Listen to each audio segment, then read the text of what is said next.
దేవుని యొక్క మహాప్రభుని బట్టి ఈ సమయంలో నన్ను పెట్టడానికి దేవునికి చూసుకుంటూ మరి అలాగే సమయం ఇచ్చిన అయ్యగారికి కూర్చున్న మీకు సంఘటనలు చేసుకుంటూ మరి ఈరోజు 2025 సంవత్సరంలో మరి మరొకసారి దేవుని నిలబెట్టుకునేందుకు దేవుడికి వందనం చెల్లించుకుంటున్నాను.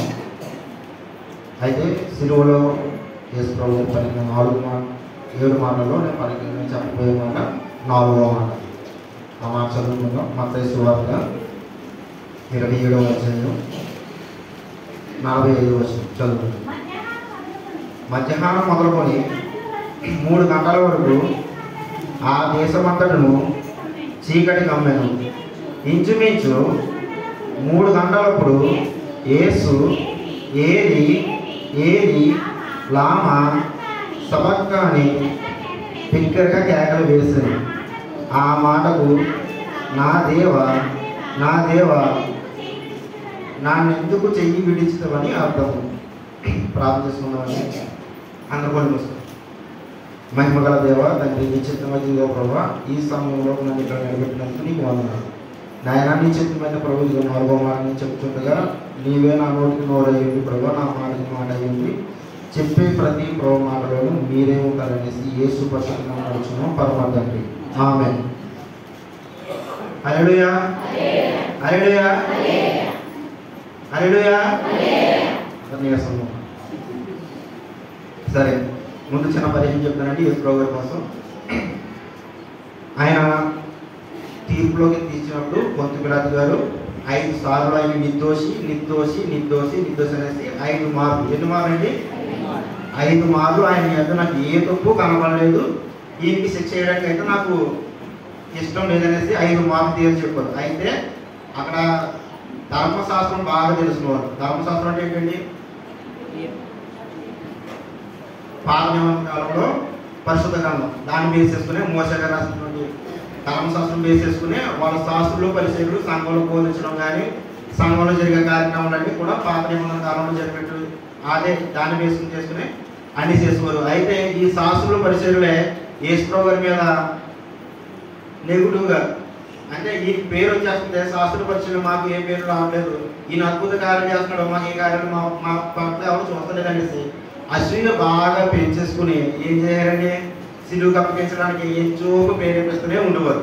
5 మార్లు ఆయన నిర్దోషి అని చెప్పిన తర్వాత కూడా అసలు ఎవరు కూడా విడిచిపెట్టలేదు. అయితే 5వ మాట అయిపోయిన తర్వాత తనకి జడ్జిమెంట్ అయిపోయింది. జడ్జిమెంట్ ఏంటంటే సిలువుకి అప్పగించడం జరిగింది.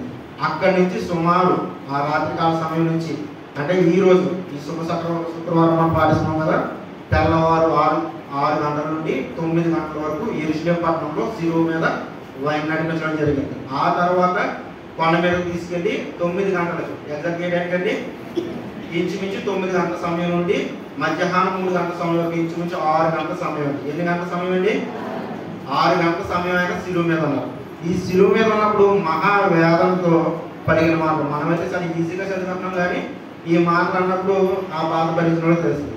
అయితే దీంట్లో తండ్రికి కుమారుడికి ఒక సంబంధం విడిపోతుంది. ఏంటంటే అది ఇద్దరి మధ్యన ఉన్న సంబంధం విడిపోతుంది. ఎడబాటు కలిగింది. ఏం కలిగిందండి?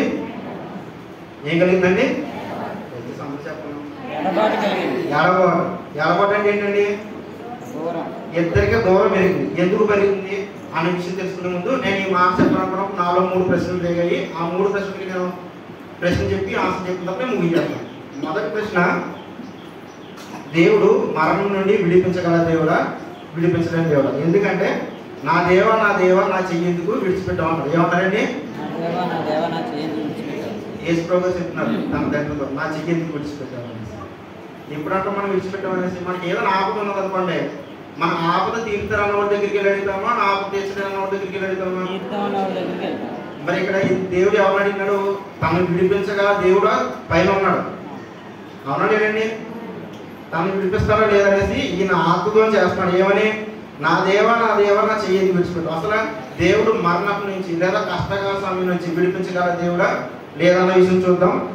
ఆదికాండం త్వరగా తీయండి, సమయం తక్కువ ఉంది. ఆదికాండం మనందరూ తెలిసిందే 22వ అధ్యాయం 7వ వచనంలో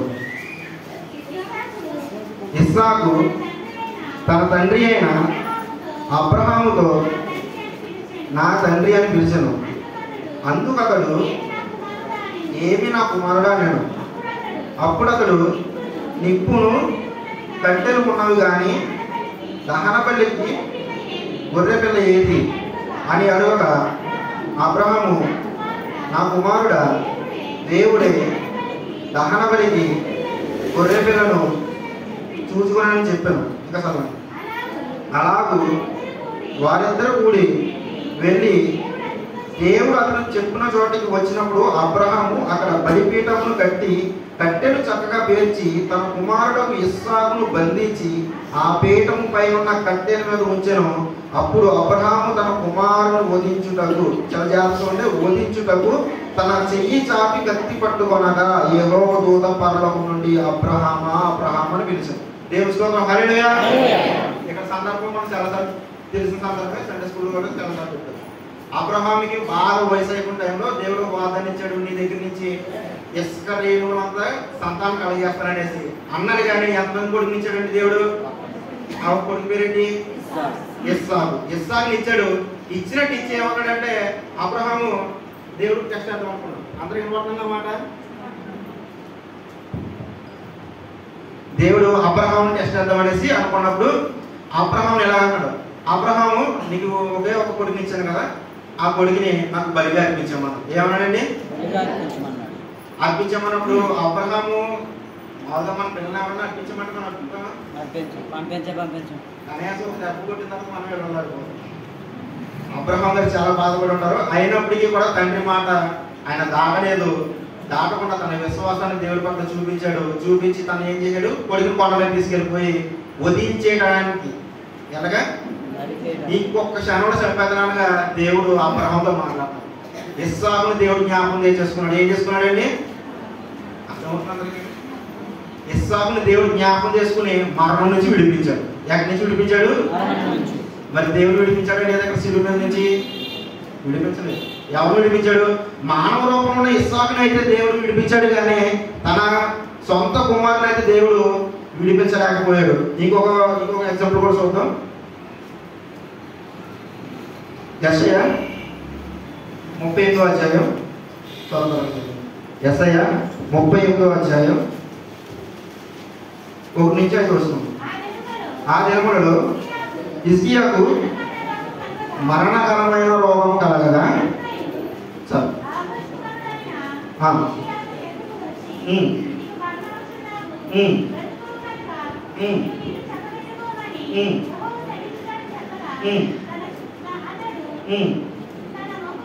తన ముఖమును వాడతో త్రిప్పుకొని యెహోవా యథార్థుడే సత్యముతో నీ సన్నిధి నేను నడుచుకుంటున్నాను, నీ దృష్టికి అనుకూలంగా సమస్తం నేను ఎట్లు జరిగించుతును కృపతో జ్ఞాపకం చేసుకోమని హిజ్కియా కన్నీళ్లు విడిచుచు యెహోవాను ప్రార్థింపగా యెహోవాకు యెషయాకు ప్రత్యక్షమై ఇలాగూ సెలవిచ్చాను, నీవు తిరిగి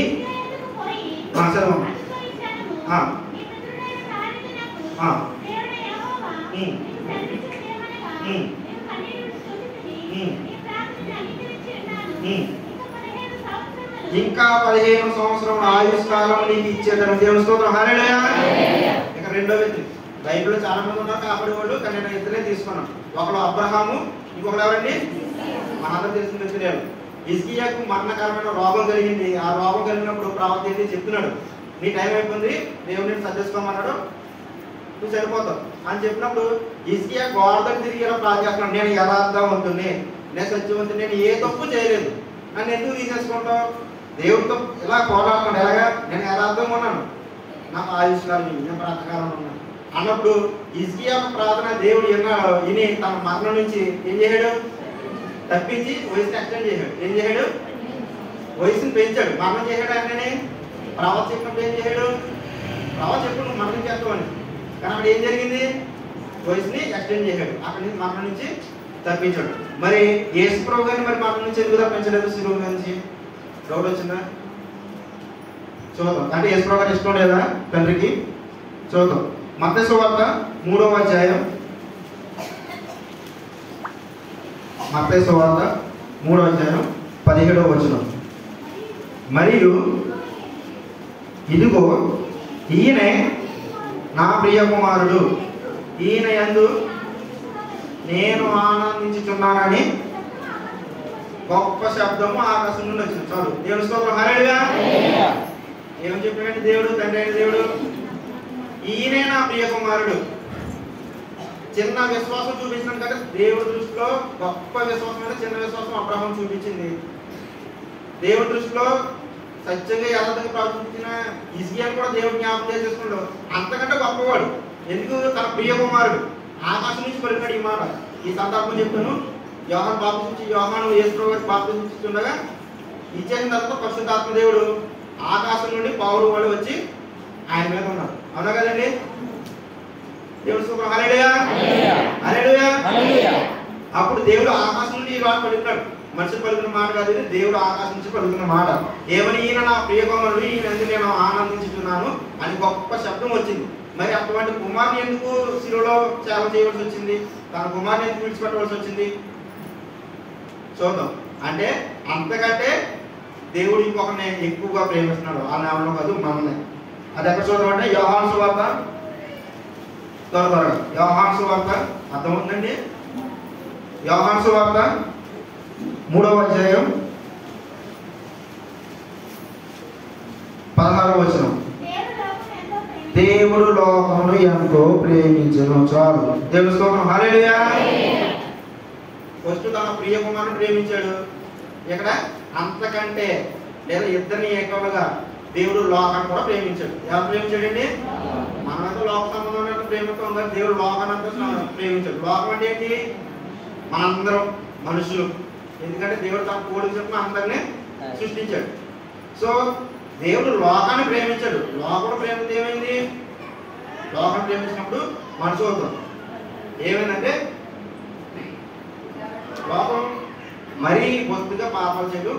ఆది కాండం నుంచి సువార్తల గ్రంథం వరకు, ఏదైతే బైబిల్లో ఆది కాండం ఉందో అక్కడి నుంచి సువార్తల వరకు మనిషి మెల్లమెల్లగా పాపం చేయడం మొదలుపెట్టాడు. అయితే దేవుడు చూసి వీళ్ళ పాపాలకి ఒక అడ్డుగడ్డ వేయాలనేసి, మరి నువ్వు దొంగతనం చేస్తావా, ఒక కోడిని తెచ్చి బలించి, నువ్వు ఇంకొక వ్యభిచారం చేస్తావా, నువ్వు మేకని ఇచ్చావు, నువ్వు ఇంకోటి చేస్తావు. అలాగా కొన్ని షరతులు దేవుడు విధించాడు. ఏమని? ప్రతి తప్పుకి ఎంత మూల్యం, ఎంత రక్తాన్ని మూల్యంగా చెల్లిస్తే ఆ తప్పు సరిపోద్దనేసి పాత నియమ గ్రంథంలో దేవుడు పెట్టాడు. అవునా కదా? దేవుని స్తోత్రం. హల్లెలూయా. దేవుడు పెట్టినప్పుడు ఏదో దాన్ని అడ్వాంటేజ్ తీసుకున్నారు. ఏం తీసుకున్నారు? అడ్వాంటేజ్ తీసుకున్నారు. అంటే కొంచెం ఇంకా పాపలు ఏదేమనుకున్నారంటే మన బాధ చెప్పుకుంటే భలే వచ్చింది అవకాశం. ఏమనుకున్నారు? భలే వచ్చింది అవకాశం, ఏదో తప్పు చేయడు, దేవుని మందిరం తీసుకెళ్ళడం, బోధించాడు. ఇలాగ పాపం ఎలా పెరిగిపోయిందంటే ఇక ఏ రక్తం కూడా మనిషి యొక్క పాపం కలగలేనంత పాపం భూలోకంలో పెరిగిపోయింది. ఏమైంది? భూలోకంలో ఇంక ఏ రక్తము, ఏ జంతువు రక్తం కానీ, పక్షుల రక్తం కానీ, ప్రపంచంలో ఏ రక్తము మనిషి యొక్క పాపను చెరపినంత పాపం భూలోకంలో మానవుడు చాలా ఎక్కువ చేసేసాడు. ఈ ఎక్కువ చేయడం దాన్ని బట్టి దేవుడికి మనకి ఏమైందంటే దూరం బాగా పెరిగిపోయింది. బాగా పెరిగిపోయినప్పుడు తన కుమారుడిని ప్రవచన రీతిలో పాత నిబంధనలు చెప్పాడు. ఏమని? దేవుడి కోసం ముందుగానే ఆయన పుట్టుక కోసం, ఆయన మరణం కోసం కూడా ప్రాత నిబంధనలు ఉంది. అవునా కదండి? దేవుడి స్తోత్రం. హల్లెలూయా. ఒకసారి ఒక 5 నిమిషాలు నేను చెప్పింది మాకైతే ఇంకో పాపని చెప్పాను. అందరూ కూడా ఇలా చూడాలి. ఈ 2020 సంవత్సరాలు అంటే మనం అందరూ బతుకున్నాం. 20 సంవత్సరాలు ఎవరితో తెలియదు. ఇదే మనం బతుకున్నాం. ఏనా? సరే, ఎక్కడ ఉన్నాం? దేవుడు మన యొక్క పాపాలన్నీ కూడా పోవాలంటే ఒక పరిశుభ్రమైన రక్తం కావాలి. అది ప్రభువైన యేసుక్రీస్తు. ఆ యేసుక్రీస్తుని కూడా పరిశుద్ధంగా దేవుడు పుట్టించాడు. పుట్టించి మనందరి పాపాలు పాత నిబంధనలు ఎలాగైతే మనిషి యొక్క పాపాలు జంతువుల మీద వేసి బలి చేసేవారో అలాగే దేవుని బలి పశువుగా సర్వలోక అధిపతి అయిన దేవుడు తన కుమారుని, తన సొంత కుమారుని భూమి మీదకు పంపించాడు. పంపించి ఏం చేశాడంటే యెషయా గ్రంథం 53వ అధ్యాయం, యెషయా గ్రంథం 53వ అధ్యాయం 5-6 వచనంలో త్వరగా మన అతిక్రమ క్రియను బట్టి మన దోషను బట్టి నల్లగొట్టబడెను, మన సమానార్థమైన శిక్ష తన మీద పడెను. అతడు పొందిన దెబ్బల చేత మనకు స్వస్థత కలుగుచున్నది. మనమందరము గొర్రెల వలె త్రోవ తప్పిపోతిమి. ఎలా త్రోవ తప్పిపోయాము? గొర్రెల వలె త్రోవ తప్పిపోతిమి. తప్పిపోయి మనలో ప్రతి వాడు తనకిష్టమైన త్రోవకి తొడిగెను. యెహోవా మన అందరి దోషములు అతని మీద మోపెను. దేవుని స్తోత్రం. హల్లెలూయా హల్లెలూయా. అర్థమవుతుందనే చెప్పు నిలుపుకున్నా. సరే, ఇక్కడ ఏం చేయాలంటే మనం ముందు చెప్పుకున్నట్లే మనందరి దోషాలు ఒక పరిశుద్ధ మీద వేయాలి. ఎందుకంటే పరిశుద్ధ రక్తం సిద్ధిస్తాను కానీ పాప నుంచి క్షమాపణ లేదు కనుక తన ప్రియ కుమారుడి మీద దేవుడు ఏం చేశాడు? మనందరి పాపలు అతని మీద వేసి, దేవుడికి తండ్రి అయిన దేవుడికి పాపం ఎంత ఉన్నా నచ్చదు. ఏమిటి రేమ రే తల్లి ఎలా దేవుడికి పాపం ఎంత ఉన్నా కూడా మనుషుల పట్ల ఇంత పాపం ఉన్నా నచ్చదు. అటువంటి మనందరి పాపం తండ్రి మీద కుమారుడి మీద వేసినప్పుడు తండ్రికి ఇద్దరి మధ్య, ఆ తండ్రికి కుమారుడికి మధ్య ఏం జరిగింది? ఎడబాటు జరిగింది. ఇదే విషయం దేవుడు మానవ శరీర రూపంలో భూలోకానికి వచ్చాడు. పాత నిబంధనలో కూడా ఒక చక్కని సన్నివేశం, దేవుడు గొర్రె పిల్లలా వచ్చాడు. ఇప్పుడైతే దేవుడు మానవ రూపంలో 2025 సంవత్సరాల క్రితం దేవుడు మానవ రూపంలో వచ్చాడు. అంతకుముందు పాత నిబంధనలో ఏం చేశాడు? గొర్రె పిల్లలా వచ్చాడు. ఎలా వచ్చాడండి? ఆ విషయం చూసి నేను ముగించేస్తాను త్వరగా. నిర్గమకాండం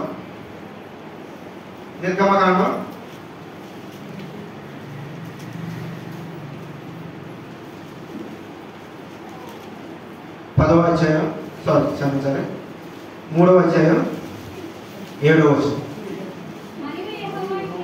మరియు యెహోవా ఇట్లా నేను ఐగుప్తులో ఉన్న నా ప్రజల బాధను నిశ్చయంగా చూచితిని. నేను వారు పెట్టిన మొరలు వింటిని, వారి దుఃఖం నాకు తెలిసి ఉన్నవి.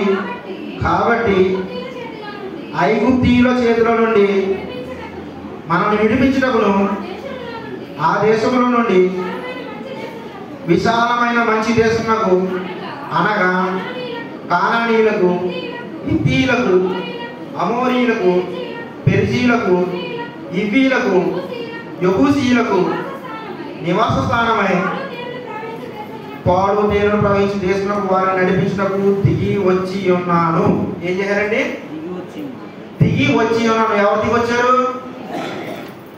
దేవుడు దిగి వచ్చాడు. ఎక్కడికి? పాత నిబంధనలో ఈ సందర్భం చెప్పే ముందు ఒకసారి మనం ఈ మాట దగ్గరికి వెళ్దాం. ఒకసారి త్వరగా మత్తయి సువార్త ఈ 4వ మాట దగ్గరికి వెళ్దాం. 27వ అధ్యాయం 45 వచనం ఒకసారి చదవండి త్వరగా. మధ్యాహ్నము మొదలుకొని 3 గంటల వరకు ఆ దేశమంతటను చీకటి కాబట్టి. దేవుని స్తోత్రం. హల్లెలూయా హల్లెలూయా. ఇక్కడ మనం బైబిల్లో ఏ వచనం చదివినా దాని కిందదే పైది కూడా చదవకపోతే మనకు అర్థాలు మారిపోతాయి. అదే ఇక్కడ ముందు చదివినాను. మధ్యాహ్నము మొదలుకొని 3 గంటల వరకు ఆ దేశమంతటా చీకటి కమ్మాను. దేవుని స్తోత్రం. హల్లెలూయా. ఇప్పుడు మనకు మధ్యాహ్నం కలిగింది, ఇప్పుడు ఏమో చీకటి కనబడుతుందండి. అయితే దేవుడు చనిపోయినప్పుడు నీకు సాధ్యం కానీ చెప్పేస్తాను. దేవుడు చనిపోయినప్పుడు పట్ట పగలే చీకటి గమ్మింది. ఏం జరిగింది? పట్ట పగల చీకటి గమ్మింది. పట్ట పగల చీకటి గమ్మిందంటే ఇక్కడ మనం అనుకున్నట్టు సూర్యగ్రహణాలు కానీ చంద్రగ్రహణం కానీ ఆ రోజు ఏర్పడలేదు. ఏం జరగలేదు? సూర్యగ్రహణం, చంద్రగ్రహణం కానీ వర్షాలు కానీ ఏమీ లేదు. దట్టమైన మేఘంతో మొత్తం అదంతా చీకటిగా మారిపోయింది. ఎందుకనంటే దేవుడు ఎలా ఉన్నాడు? మనకి దేవుడు వెలుగై ఉన్నాడు. ఎలా ఉన్నాడు? మనకంతా వాక్యం తెలుసు. దేవుడు ఎలా ఉన్నాడు? మనకి దేవుడు వెలుగై ఉన్నాడు. ఆ వెలుగుకి కష్టం వచ్చింది, ప్రకృతి మొత్తం భరించలేకపోయింది. ఏమైంది? ప్రకృతి మొత్తం దాన్ని తీసుకోలేకపోయింది. అయితే దీన్నే మనకి ప్రవాసం కథలు ఏం చెప్పారంటే, ప్రవాసం కథలు ముందే రాయబడింది ఆమోస్ గ్రంథంలో తీయదు కానీ ఆమోస్ గ్రంథంలో ముందే దీన్ని డిసైడ్ చేస్తారు. ఎలాగంటే దేవుడు సిలువ వేయబడినప్పుడు తండ్రి చెప్తున్నాడు, నేను పట్ట పగలు చీకటి గమనిస్తున్నాడు, చీకటి చేస్తున్నాడు. ఏం చేస్తున్నాడు? అర్థమవుతుందా? పట్ట పగలు చీకటి చేస్తున్నాడు. అదే సందర్భం నిర్గమకాండంలో జరిగింది. నిర్గమ 10వ అధ్యాయం త్వరగా ముంచేద్దాం. నిర్గమ 10వ అధ్యాయం 21వ వచనం. అందుకు యెహోవా మోషేతో, ఆకాశం వైపు నీ చేయి చాపుము, ఐగుప్తు దేశం మీద చీకటి చేతికి తెలియనంత చిక్కని చీకటి కమ్మెను. దేవునికి స్తోత్రం. హల్లెలూయా. ఇక్కడ ఏం జరిగింది? ఇక్కడ కొత్త నిబంధనకు వచ్చినప్పటికీ దేవుడు డైరెక్ట్ గా మనిషి రూపంలో వచ్చాడు. పాత నిబంధన గ్రంథంలోకి వచ్చినప్పటికీ దేవుడు గొర్రె పిల్లలా వచ్చాడు. ఎలా వచ్చాడండి? గొర్రె పిల్లలా వచ్చి ఇక్కడ ఏం జరిగిందంటే ఇది ఒక సందర్భం నేను చెప్తాను త్వరగా. ఇక్కడ మనకి అబ్రహాము కొడుకు పేరు ఇస్సాకు, ఇస్సాకు తర్వాత యాకోబు తర్వాత ఇంకా కొడుకులు పుట్టారు. కానీ దాంట్లో బాగా దైవభక్తి కలిగిన కొడుకు యోసేపు. ఎవరండి? అబ్రహాంకి దేవుడు చెప్పాడు ఏమనంటే, నీకు నిన్ను గొప్పగా జనంగా చేస్తాను, నువ్వు ముసలోడు అయిపోయి సంతానం బాధపడతావు కదా, బాధపడద్దు, నీ నుంచి అనేక మంది జనులనే కలగజేస్తానని చెప్పినప్పుడు, నేనే నీ దేవుడే ఉన్నాను, నువ్వు నన్ను తప్ప ఎవరు పూజించలేదని దేవుడు అబ్రహాం చెప్పాడు. ఎవరు చెప్పాడు? అబ్రహాము దాన్ని పాటించి తన కొడుకు చెప్పాడు. తన కొడుకు పెద్దోడు అయిన తప్ప ఇస్సాకు చెప్పాడు, ఒరే బాబు మనకు ఒక దేవుడు ఉన్నాడు, మనం ఆయన తప్ప వేరే దేవుడిని నమ్ముకోవడం. ఏం చేయకూడదు? మనకు ఒక దేవుడు ఉన్నాడు, నిజమైన దేవుడు, ఆయన తప్ప ఇంకా ఎవరైనా నమ్ముకూడదు అన్నాడు. అదే పోలయ్యాడు ఇస్సాకు పెద్ద పెళ్ళి అయిన తర్వాత యాకోబు పుట్టాడు. యాకోబు తన కొడుకు రక్క చెప్పాడు. యాకోబు కొడుకు యోసేపు. ఇంకా కొంతమంది కొడుకులు ఉన్నప్పటికీ వాళ్ళు పెద్దగా పట్టించుకోలేదు. అయితే బాగా దేవుని ఎందుకు నమ్మించిన వాడు యోసేపు ఈ రకంగా చెప్పాడు ఏమని, ఒరే బాబు మీ తాతలో దేవుడు నమ్ముకున్నాడు, ఆ దేవుడే నిజమైన దేవుడు, ఆ దేవుడు తప్ప మనం ఇంక వేరే దేవుడు నమ్ముకోకూడదు అబ్బాయి, నువ్వు ఎక్కడ ఉన్నా సరే మాత్రం ఈ మాట జ్ఞాపకం చేసుకున్నాడు. అయితే తనకు ఒక వరం ఇచ్చాడు దేవుడు, కళ్ళగనే వరం. ఆ కళ్ళగనే వరం చూసినప్పుడు అన్నదమ్ములు ఓర్చుకోలేక ఏం చేయరు? ఒరే మనకు అందరూ తెలుసుకోవాలి, 40 రోజులు అయ్యగారు చెప్తూనే ఉన్నారు. నేను కొత్తగా చెప్తుంది ఏం కాదు, ఇది 40 దినాలు కూడా అయ్యగారు చెప్తూనే ఉన్నారు, స్వీటీ చెప్తూనే ఉన్నది, చాలా మంది చెప్తున్నట్టుగా ఉన్నారు. అయితే చెప్తున్నాను, అలా అన్నదమ్ములు యోసేపు మీద స్వార్థం వేసేసుకుని తన గుంతలో పాడేయారు. మరి తన తండ్రి చెప్తే తన తండ్రి కొడతాడో లేదు పెడతానని భయం వేసి అక్కడి నుంచి అలా పరవ సైన్యం అలా వెళ్తుంటే దాంట్లో ఒక అధికారికి బానిసగా యోసేపు నమ్మేశారు. ఏం చేయరు? యోసేపు నమ్మేశారు. యోసేపు నమ్మిన తర్వాత యోసేపు అక్కడ బానిసకి వెళ్ళాడు. బానిసకి వెళ్ళిన తర్వాత అక్కడ పనులన్నీ చక్కచక్క చేయడం మొదలు పెట్టాడు. అయితే అతని మీద ఆ అధికారి భార్య కొను పడింది. ఆ భార్య కొను పడినప్పుడు తమ తప్పు చేత రమ్మన్నప్పుడు యోసేపు పారిపోయాడు. అయితే ఆ నిందను యోసేపు మీద వేయడానికి తను మాట చెప్పింది. తన భర్త వచ్చిన తర్వాత తను నన్ను పాడు చేయడానికి చూశాడని చెప్పినప్పుడు తన శస్త్రాలు వేయడం జరిగింది. మనందరూ తెలిసిన వాక్యం, అవునా కదా? దేవుని స్తోత్రం, హల్లెలూయా. అయితే ఈ సమయంలో ఏం జరిగిందంటే యోసేపు కొన్ని దినాలు జైల్లోనే ఉన్నాడు. ఎక్కడ ఉన్నాడు? జైల్లో ఉన్నప్పుడు తనకి దేవుడు పని ఏమాత్రం మర్చిపోలేదు, దేవుడి విశ్వాసం మర్చిపోలేదు. అయితే తన కళ్ళను బట్టి అదే రాజ్యంలో ఉన్నటువంటి ఇద్దరు అధికారులు జైల్లో వచ్చినప్పటికీ వాళ్ళిద్దరి యొక్క కళలు చెప్పినప్పుడు ఒక పెద్ద సమస్య రాజుకు వచ్చింది. పరో రాజుకు వచ్చినప్పుడు ఆ పరో రాజు యొక్క కథకి అర్థం చెప్పారు. ఎవరు లేరనుకుంటే ఈ ఇద్దరు అధికారులు మేము ఒక జైల్లో చూసాము, వాళ్ళ ఇద్దరు మీకు కరెక్ట్గా ఈ వాక్యానికి అర్థం చెప్తాడు అన్నప్పుడు తీసుకురామన్నప్పుడు అతను ఇక్కడికి వచ్చినప్పుడు తన కళకి భావం చెప్పాడు. చెప్పిన తర్వాత దీన్ని హ్యాండిల్ చేయాలంటే మా వాళ్ళ కాదు, దీనికి అర్థం నువ్వే చెప్పావు కాబట్టి దీన్ని నువ్వే సాల్వ్ చేయాలి. ఏం చెప్పాడండి? ప్రాబ్లం ఆయన కొనుక్కున్నాడు, ప్రాబ్లంకి సొల్యూషన్ కూడా ఆయనే చేయమనేసి పొరవ చెప్పి తన కూతురు నుంచి పెళ్లి చేశాడు. దేవుని స్తోత్రం, హల్లెలూయా. అయితే బానిసకి వెళ్ళిన వాడు ఏది? ఐగుప్తీయులు, ప్రజెంట్ ఈజిప్ట్ దేశం. ఏ దేశం అండి? ఈజిప్ట్ దేశం. ఆ దేశానికి తను ప్రధానమంత్రిగా అయిపోయాడు. ఎలా అయ్యాడండి? బానిస నుంచి ప్రధానమంత్రి అయిపోయినప్పుడు కొరువు వచ్చింది. కొరువు వచ్చినప్పుడు తన అన్నదమ్ముడు తన తండ్రి యొక్క బాధను చూడలేక, తనకి ఆహారం లేక ఇక్కడికి ఐగుప్తు దేశానికి వచ్చి మాకు ధాన్యం కావాలి, మాకు తిన్న ధాన్యం కావాలని తన అన్నదమ్మును గుర్తించి, ఒరే నేను షార్ట్కట్ చెప్పాను, తండ్రిని తీసుకొచ్చండి, నేను ఇక్కడ బాగా సెటిల్ అయ్యాను, మీరు అందరూ పాటు నాతో పాటు కూడా ఉన్నారని చెప్పినప్పుడు తన తండ్రిని యాకోబుని తీసుకొచ్చారు. తీసుకొచ్చిన తర్వాత పరవ అన్నాడు, బాబు ఇక్కడ పర్వాలేదు, నాకు ఇష్టమే, మీరు అందరూ ఉండడానికి అన్నప్పుడు నిర్గమకాండం 1వ అధ్యాయం చదువుతాం. నిర్గమకాండం ఐగుప్తులోనికి ఆ యాకోబుతో వచ్చిన ఇశ్రాయేలు పేర్లు ఏమనగా రూబేను, సిమియోను, లేవి, యూదా, ఇస్కారు, జెబులూను, బెన్యామీను, దాను, నఫ్తాలి, గాదు, అషేరు. వీరిలో ప్రతి వాడు తన కుటుంబంతో వచ్చాను. యాకోబు గర్భంలో పుట్టిన వారందరూ 70 మంది. ఎంతమంది అండి? 75 మంది. ఫస్ట్ కంటే ఇశ్రాయేలు జనాంగం. ఎవరండి? ఈ ఇశ్రాయేలు జనాంగాన్ని దేవుడు ఆశీర్వదించి కొన్ని లక్షలుగా చేసినప్పుడు అక్కడ యోసేపు జీవితం అయిపోతున్నప్పుడు ఆ యోసేపు తెలియని కొంతమంది రాజులు అధికారులు వచ్చారు. వచ్చినప్పుడు ఈ జనాన్ని చూసి ఒక అసూయ పెరిగింది. ఏళ్ళు చూస్తే మన ప్రజల కంటే ఎలా ఉన్నారు, ఏళ్ళు చూస్తే మనకంటే శత్రువులుగా ఉన్నారు, కొన్నాళ్ళకి ఏళ్ళమన్నా ఆక్రమించారు ఏమనుకుని ఏమైనా హింసించడం స్టార్ట్ చేశాడు. ఆ హింసించడం స్టార్ట్ చేసినప్పుడే దేవుడు చెప్పినాడు, ఎంత మనం చదువుకున్న వచ్చినాం, నిర్గమకాండం 3:7 వచనం. మరియు యెహోవా ఇట్లా నేను ఐగుప్తులో ఉన్న నా ప్రజల బాధను నిశ్చయముగా చూచితిని, పనులు చాలా వారి యొక్క పెట్టిన బాధను విని దేవుడే స్వయంగా గొర్రె పిల్లగా దిగి వచ్చాడు. అయితే వాళ్ళందరినీ రక్షిద్దాం అనుకుంటే దేవుడికి వాళ్ళకి ఒక్క చిన్నది మాత్రం అడ్డు వచ్చింది. ఏమొచ్చింది? జనానికేనే దేవుడికి చిన్నది ఒక అడ్డు వచ్చింది. అదేంటంటే విగ్రహారాధన. ఏమంటే వచ్చింది? విగ్రహారాధన. తర్వాత ఏం చేస్తాను, ఐగుప్తు ప్రజలకి దేవుడు అంటే ఎవరో తెలియదు. వాళ్ళ దేవుడు ఒకరు ఉన్నారు. అయితే ఒకరు కాదు 10 మంది ఉన్నారు. అయితే మన దేవుడు ఎవరు? ఒకడే. వాళ్ళ దేవుడు ఎంతమంది? ఈ ఇజ్రాయేల్ జనాంగం తెలుసు. యేసోపు చెప్పాడు ఏమని, ఒరే మన అందరికీ ఒకటే దేవుడు ఉన్నాం, ఆ దేవుడు తప్ప మనం ఎవరిని పూజించకూడదని కడాగడికి చెప్పినప్పుడు వీళ్ళు ఏం చేయాలంటే ఐగుప్తుకి వెళ్ళారు కదా, అక్కడ ఉన్నప్పుడు ఆ దేవుడే, ఇక్కడ ఉన్నాం ఈ దేవుడే, ఏ దేవుడే దేవుడు అందరూ మన దేవుడు ఏమనుకున్నారు? అందరూ మన దేవుడే. ఇక్కడ ఉన్నప్పుడు ఆ దేవుడే, ఇక్కడ ఉన్నప్పుడు ఈ దేవుడే, మన అందరూ మన దేవుడే. ఏం కాదనుకుని అనుకున్నప్పుడు దేవుడు మహారోషంతో ఏం చేయాలంటే వీళ్ళందరూ తీర్పు తెచ్చాలంటే వేసాడు. ఇప్పుడు ఎవరైతే దేవుడు కాని వాళ్ళు, ఎవరైతే ప్రజలందరూ దేవుడిగా నమ్ముతున్నారో వారందరికీ తీర్పు తెచ్చాలంటే దేవుడు డిసైడ్ అయిపోయినప్పుడు చూద్దాం. నిర్మకాండం 12వ అధ్యాయం.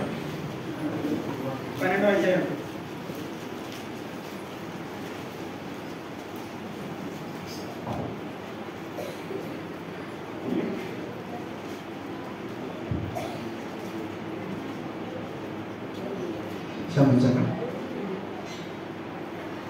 12వ చదువుకోండి.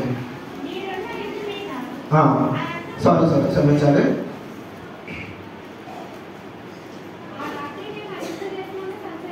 ఆ రాత్రి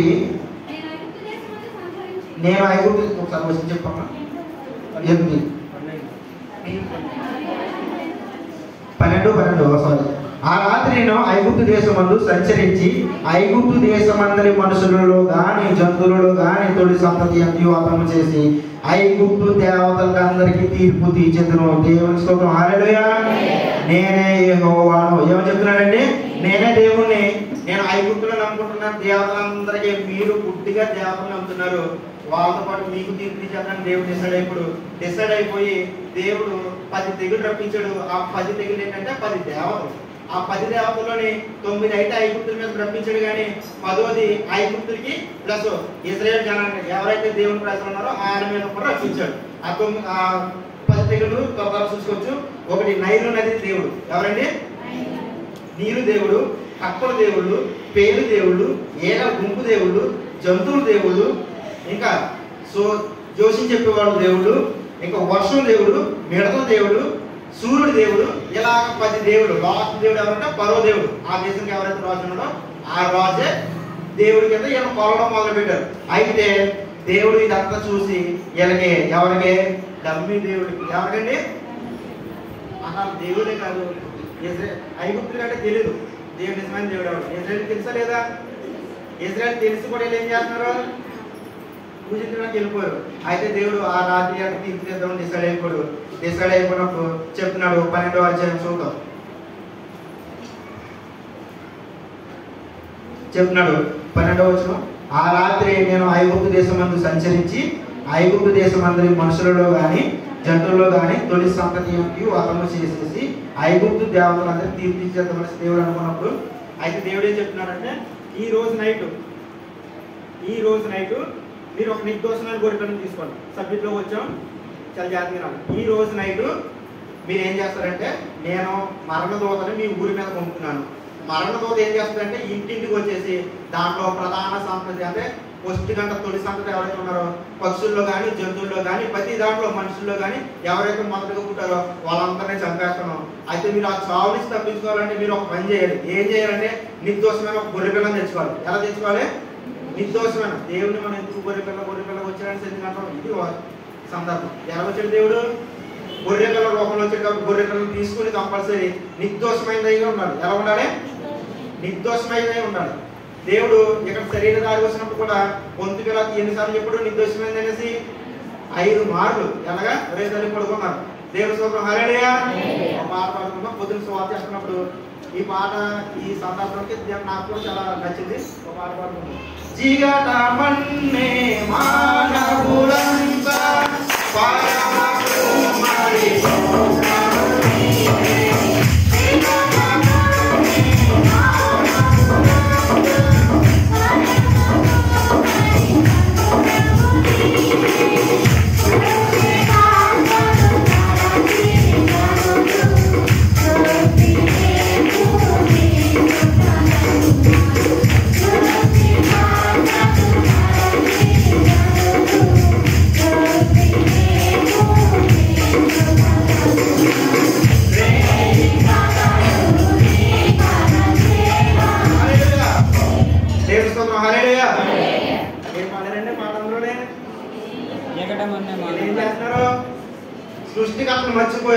చేసిన దేవుడిని మర్చిపోయారు. దేని పూజిస్తున్నారండి వాళ్ళు?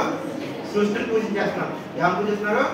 అయితే దేవుడు తీర్పు డిసైడ్ అయిపోయి ఆ రాత్రి మనతో పంపించినప్పుడు దేవుడు చెప్తున్నాడు, ఒక నిర్దోషమైన గొర్రెలను తీసుకొచ్చుకోండి, దాని రక్తాన్ని మీరు వదిలించి మన గుమ్మడి ఏదో ఉన్నాయి ప్రతి ఇంటికి దాని గుమ్మానికి పై దారమందానికి అడ్డ ఇలా నీళ్ళు ఉంటాయి కదా, ఆ నీళ్ళు దారమందానికి కూడా పూయండి.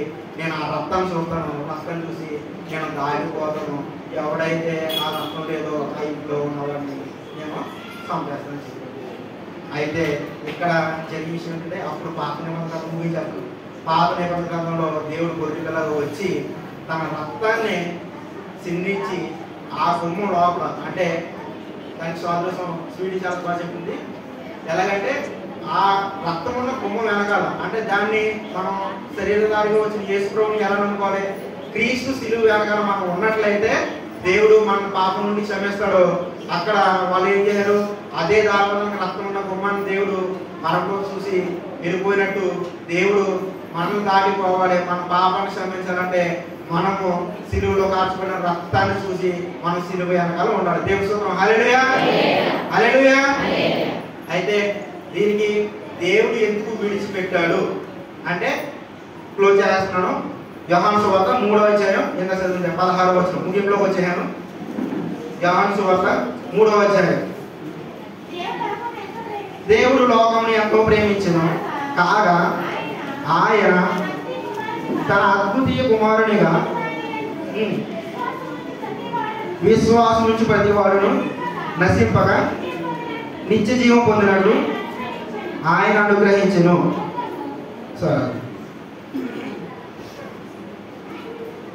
దేవుడు లోకమును ఎంతో ప్రేమించును కాగా ఆయన తన అద్భుతీయ కుమారునిగా పుట్టిన వాడి యందు విశ్వాసం నుంచి ప్రతి వాడు నశింపగా నిత్య జీవం పొందినట్లు ఆయనను, ఎవరిని? ఆయనను అంటే తండ్రి అయిన దేవుడు యేసు ప్రభువుని మనకు అనుగ్రహించాడు. దేనికి? మనం నిత్య జీవం పొందాలంటే నిత్య జీవం ఎక్కడ ఉంటుంది? క్రీస్తులో పరలోకంలో ఉంటుంది. భూలోకంలో నిత్య జీవం ఉందా? మనం నా మాట ముగించేసాను. ఒక మాట చెప్తాను. ఈ రోజు కాకుండా 2025లో కాకుండా గడిచిన సంవత్సరంలో మనందరం ముందు వెనకాల చనిపోతాం. అవునా కాదా? నేనే శాశ్వతంగా ఉన్న వాళ్ళు ఎవరున్నారా? చేయవచ్చు. ఏదో రోజు మనందరం చనిపోతాం. తథ్యం.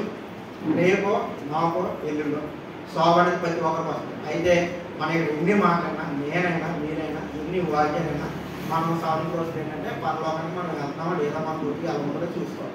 ఇక్కడ మనం 3 స్టేట్ల బిల్డింగ్ ఉందా, 100 కాసులు బంగారం ఉందా, 10 ఎకరాలు ఉన్నదంతా కాదు. దేవుడు అది లక్ష్యాడు. ఎందుకంటే తన వద్ద జీవితంలో చూస్తాం. తన ముందు ఎక్కడ పోయాడు? నరకానికి పోయాడు కాదు. ఎదురు అడిగాడు. ఒకసారి జ్ఞాపకం చేసుకోండి. మనం ఒక రోజు చనిపోకుండా నిశ్చయంగా ఆ చనిపోయిన రోజు మనం పరలోకంలో ఉండాలి. ఆ పరలోకంలో ఉండాలంటే దేవుడు మనకి సమాధానమైన శిక్ష దేవుడు తన కుమారుని మీద వేసి మన మీద పాపం లేకుండా చేసి మనల్ని తన నిత్య జీవితానికి మనం వారసులుగా చేశాడు. దేవుడి స్తోత్రం. హల్లెలూయా. మీరందరూ కూడా దాన్ని గమనించుకోవాలనేసి మరి అలాగే నేను చెప్పిన మాట దేవుడు తప్పుంటే మనం క్షమించాలి. మరి సమయం ఎక్కువ తీసుకున్నందుకు మనం క్షమించాలి. మరి సమయించిన అయ్య గారికి ఇప్పుడు వచ్చిన మీ అందరికి మరొకసారి మనం తెలియజేసుకోవాలి. దేవునికి స్తోత్రం కలుగును గాక.